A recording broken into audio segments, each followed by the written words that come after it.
Hello again. For a while this year, it seemed almost as though the transsexual racket might have reached its peak and be about to die down a little. But those of us who felt like this were perhaps being a little too optimistic. Judging by two recent cases, one in this country and the other in the United States, this particular form of group madness or collective hysteria or whatever you choose to call it still has some life in it yet. The thumbnail to this video shows a rapist who was sent to prison last week. The more old-fashioned and reactionary among you will perhaps feel instinctively that a bearded rapist is unlikely to be a woman.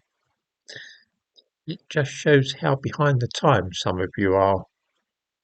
In the description to this video I give a link to the BBC News report on the sentencing of this awful person, and you may be surprised to learn that even the judge referred to the man as she.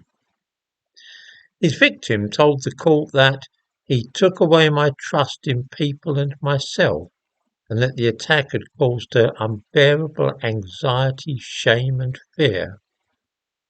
It seems that this man suffers from depression, though, and various other things which were advanced as mitigating circumstances.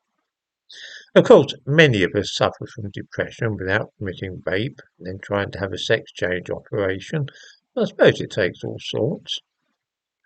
Just in case anybody watching this thinks that this is the most bizarre instance which they are likely to encounter this week, the lunacy which the trans business seems to encourage, then I'm pretty sure that they are wrong.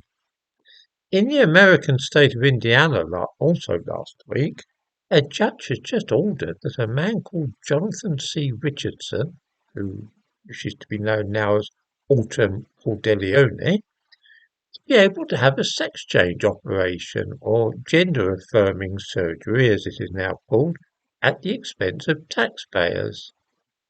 This followed legal action by the American Civil Liberties Union. The most noteworthy aspect of the affair is that Jonathan Richardson has been in prison for over 20 years for murdering an 11-month-old baby whom he strangled. The court documents all refer to Richardson as she. As I say, despite seeing some promising signs that this particular form of modern insanity might perhaps be on the decline, we now find that there is still an appetite for catering for the needs of men who are rapists and murderers, and pandering to their delusions. I give a link to the case in Indiana also in the description to this video. I honestly wonder what future generations will think about this absolute madness. They will read of such cases with disbelief and ask themselves whatever was going on in the early 21st century that courts would behave in such a fashion.